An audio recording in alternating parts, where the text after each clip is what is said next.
Boa tarde, seja bem-vindo ao programa Eclésia. Começa aqui este espaço que lhe propõe os temas que fazem a atualidade na Igreja Católica. 25 anos depois, um Papa volta a Assis para se encontrar com os líderes de outras religiões.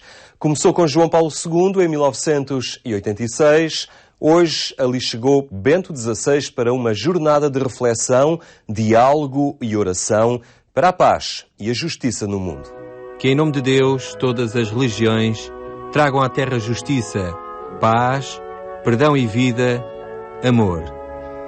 São determinações dos líderes de diferentes religiões que hoje se reafirmaram em Assis. Elas foram assumidas em 1986, quando o Papa João Paulo II convocou para ambientes de reconciliação e paz, propostos por São Francisco, momentos de oração pela paz no mundo. Era o Ano Internacional da Paz e o Papa Wojtyła quis deixar o seu contributo ao lado das religiões de todo o mundo. In questo 1986 l'Organizzazione delle Nazioni Unite ha proclamato Anno Internazionale della Pace. 25 anos depois, no mesmo dia 27 de outubro, Bento XVI quis ser, com representantes de muitas religiões, peregrino da paz, peregrino da justiça. Esse, o lema que reuniu líderes religiosos de todo o mundo em Assis para rezar pela paz e apelar à concretização de atitudes que a favoreçam e que sejam contributos efetivos para a fraternidade mundial. É da indiferença que nasce o ódio, é da indiferença que nasce o conflito, é da indiferença que nasce a violência. Com essa atitude, só o diálogo é a solução viável a longo prazo. Por isso, a nossa missão dos responsáveis religiosos é promover o diálogo e mostrar pelo nosso exemplo cotidiano que nós não vivemos sempre uns contra os outros. Também uns ao lado dos outros e antes uns com os outros num espírito de paz, de solidariedade e de fraternidade. Diante de representações das religiões de todo o mundo, Bento XVI denunciou os momentos em que a religião é a motivação para a violência. Não só condenou o terrorismo, que se fundamenta em atitudes religiosas, como reconheceu a vergonha pelo facto de, na história, se ter feito violência também em nome da fé cristã. É verdade, na história também se recorreu à violência em nome da fé cristã.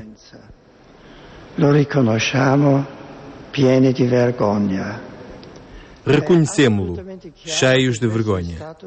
Mas sem sombra de dúvidas tratou-se de um uso abusivo da fé cristã, em contraste evidente com a sua verdadeira natureza. Se as religiões em diferentes circunstâncias foram a origem da violência, há uma segunda tipologia de violência na análise do Papa, a que nasce da ausência de Deus. O não a Deus produziu crueldade e uma violência sem medida, que foi possível só porque o homem deixara de reconhecer qualquer norma e juiz superior. Mas tomava por norma somente a si mesmo. Os horrores dos campos de concentração mostram com toda a clareza as consequências da ausência de Deus. Para além das palavras, os líderes religiosos quiseram assumir atitudes concretas de construção da paz. Na Basílica de São Francisco, fizeram a renovação solene do compromisso para a paz.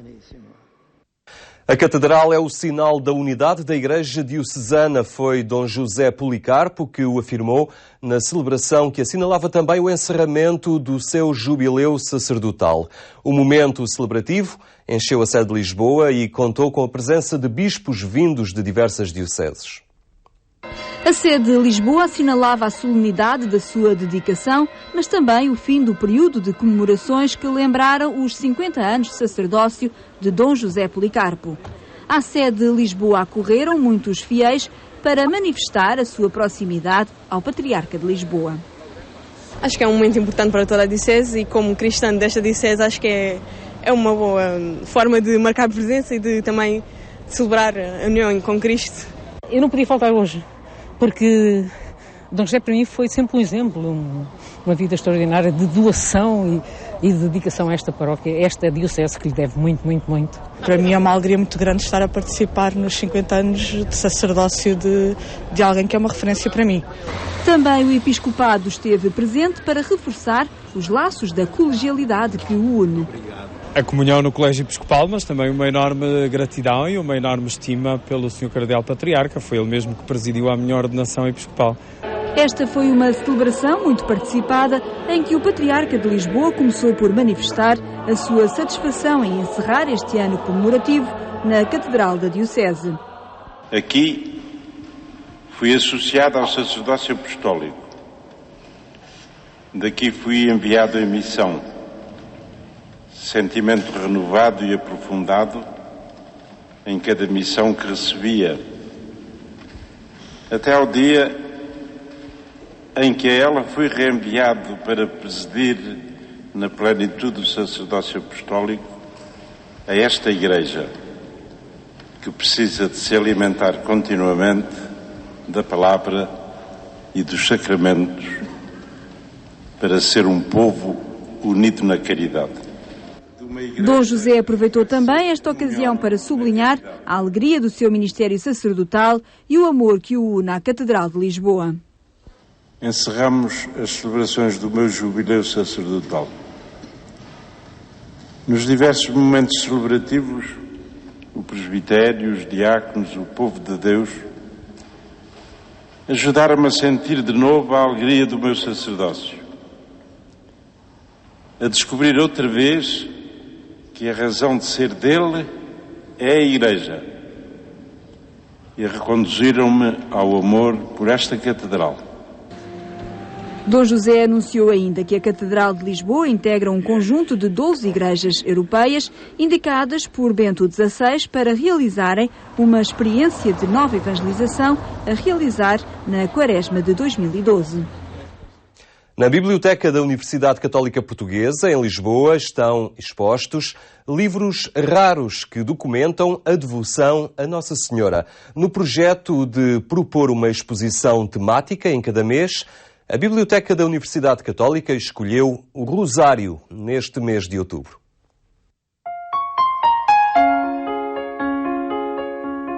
Estamos na Biblioteca da Universidade Católica, diria quase que o centro e a origem da cultura, é uma magnífica biblioteca, e eles têm esta feliz iniciativa de todos os meses terem uma exposição com um determinado tema, e claro, outubro, mês do Rosário, em conversa com a biblioteca, surgiu a ideia de pormos aqui alguns livros, embora a biblioteca tenha também uma vasta acervo de livros sobre Fátima. A opção foi então ir buscar alguns livros que fazem parte da minha coleção para estarem aqui expostos.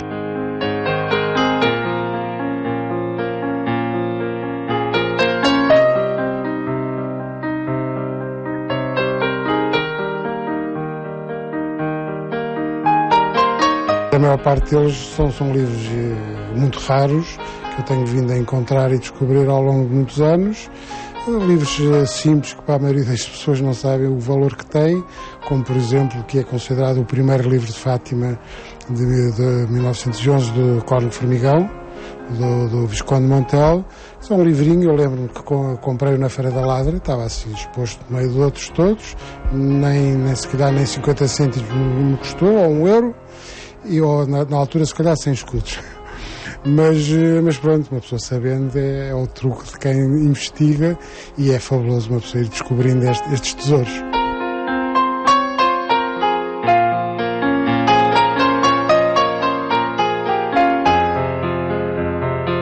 É o sonho de qualquer colecionador ter uma imagem do autor, de quem fez a imagem original de 1920, a imagem da Capelinha, que é um grande santeiro muito considerado. Foi o José Ferreira Tedim, foi inclusivamente condecorado por Pio XII, tem uma vasta obra, e foi ele o primeiro que fez, quando lhe encomendaram em 1919, um homem de Fátima que falou com a irmã Lúcia, descreveu-lhe a aparição, e ele foi ao norte e fez essa imagem da Capelinha. E depois fez várias, há muitas, ele fez muito para os Estados Unidos, é engraçado que há nos Estados Unidos várias obras dele, e eu descobri de repente uma imagem que estava também assim posta no chão, pintada, vi que era bonita, vi que era de madeira, e depois vi que estava assinada, José Ferreira Tedim.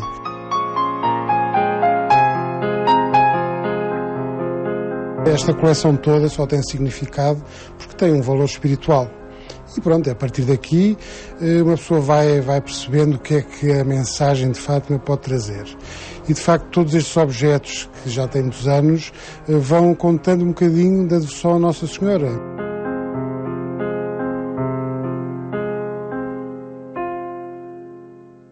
E nesta quinta-feira olhamos o passado do presente com Dom Manuel Clemente a revelar a vida e o exemplo de Pier Giorgio Frassati.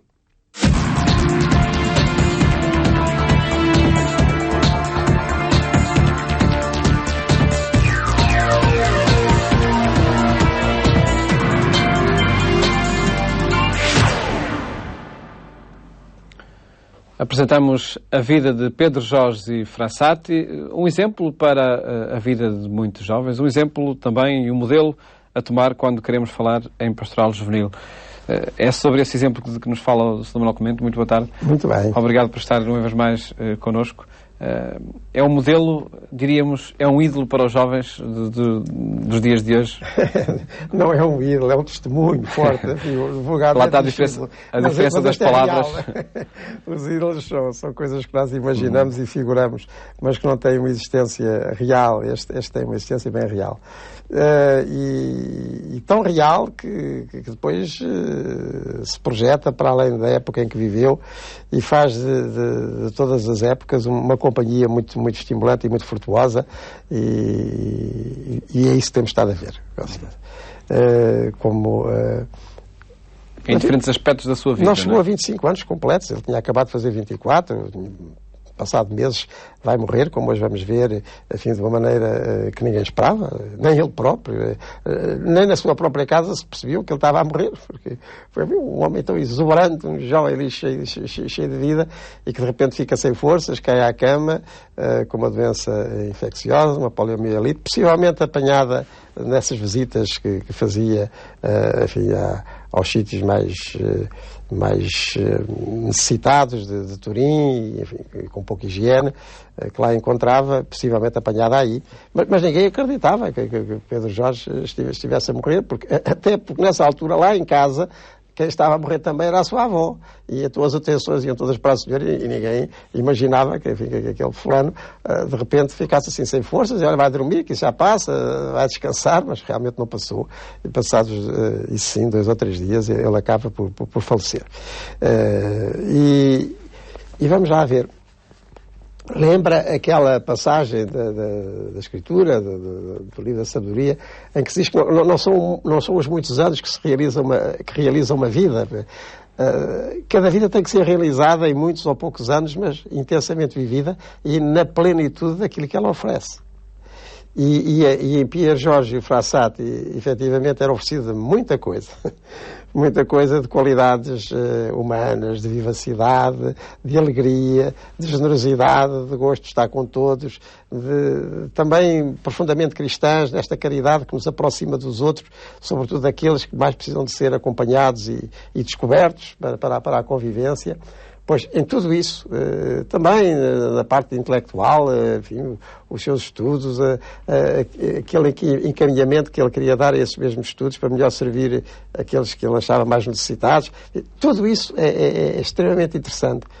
É uma vida cheia.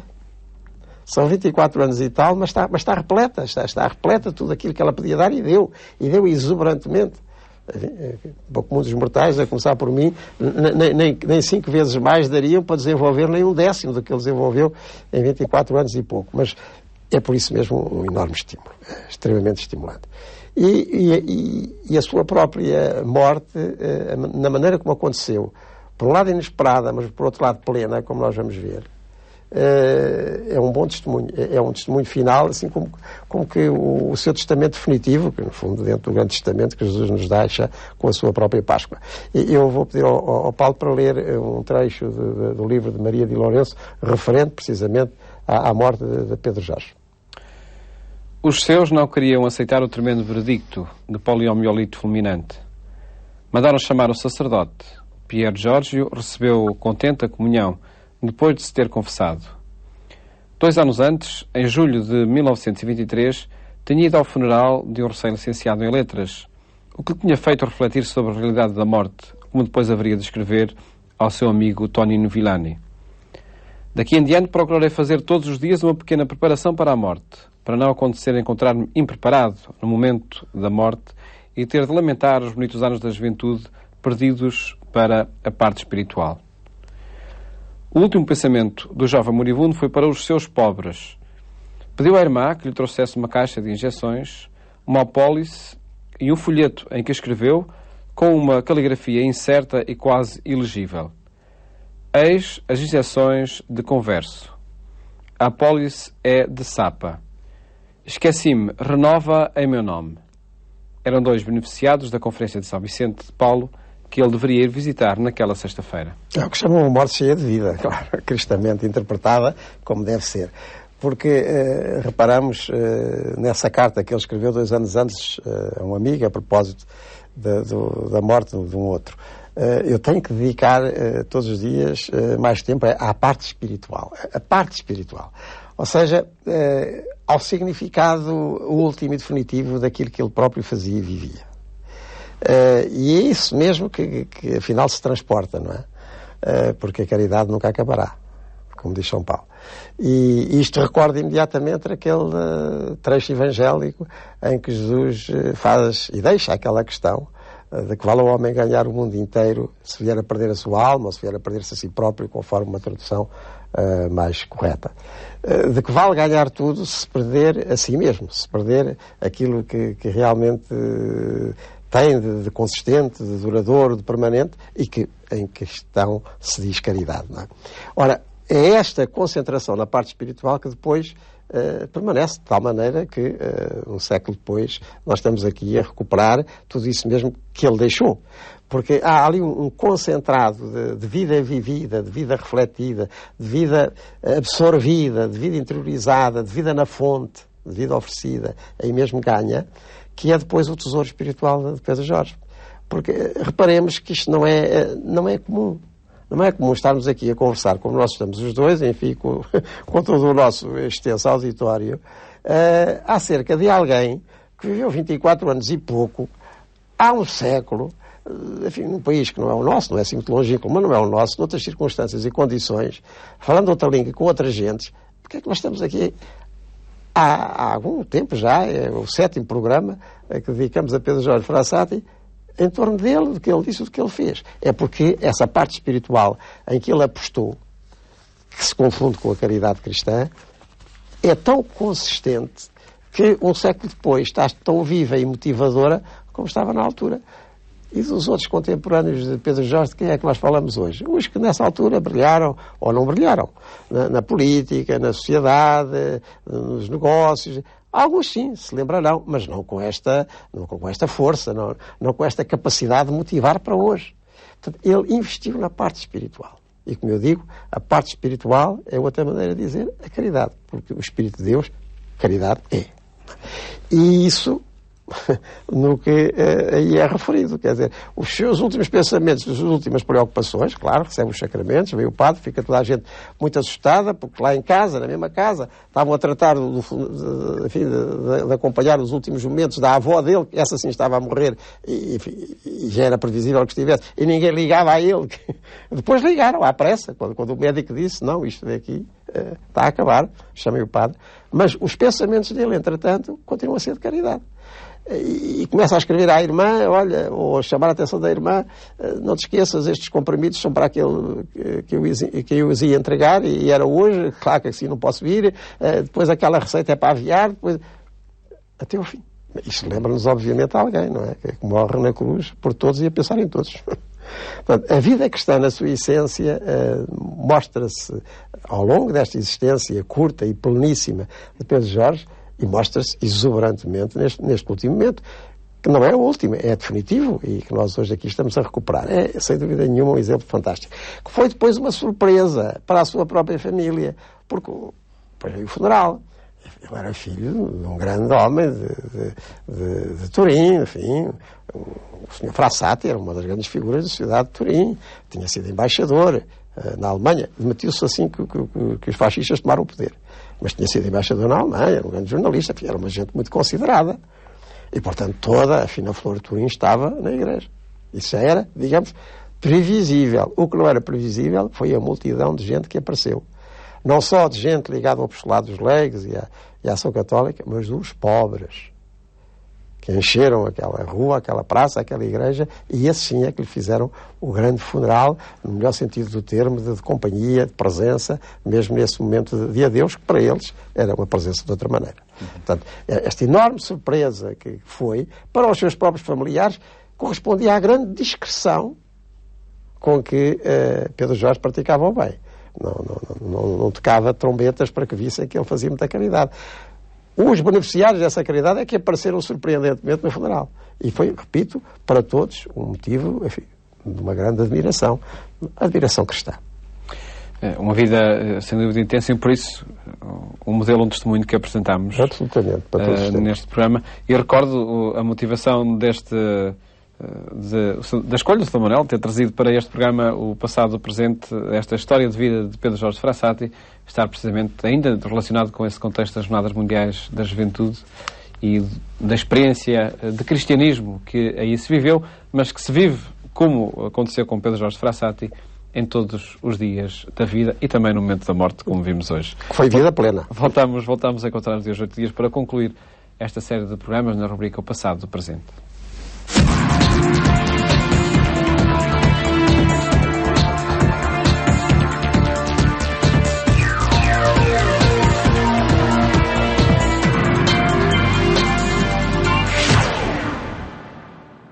Foi esta a informação que preparámos para si. Pode ver-nos também na internet em agência.eclésia.pt. Em nome desta equipa, desejo-lhe a continuação de uma boa tarde e até amanhã, se Deus quiser.